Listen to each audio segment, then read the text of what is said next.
দেখো সকালে স্নান হয়ে গেছে, রান্নাও হয়ে গেছে। স্নানের পরে যেটা কাজ পুজো দেওয়া, তারপরে রান্না করা হয়ে গেছে। কাচতে পারিনি জামা কাপড় সকালে, কারণ ঘুম থেকে উঠে দেখছি বৃষ্টি হচ্ছে। আর এখন বললো এগুলো আর পরে যাবে না, কেচে দিতে হবে, তাই জন্য ভিজিয়ে দিচ্ছি। কানগুলোতে কাচলে খুব কষ্ট হয়, মানে গায়ে এসে জল ফল পরে জামা কাপড় আবার ভিজিয়ে যায়,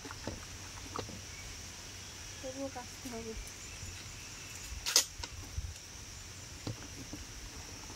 ছেলেকে খাওয়াবো, স্কুল নেই বলে খুব বিরক্ত করছে।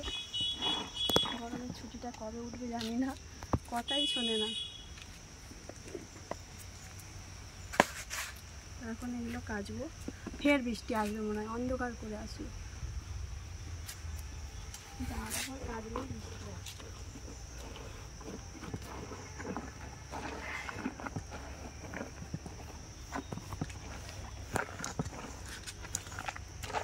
আমি সত্যি কথা, জামা কাপড় কাচলেই জল হয়, কেন জানি না, আমার শরীর কি সত্যি পায়।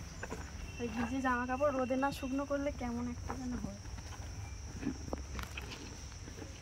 একটু ভেজানো থাক, প্রত্যেক দিন কাজে যায় তো ওই জন্য প্রত্যেক দিনের জামা কাপড় ধুতে হয়, মানে এমনি না সার পরীক্ষা।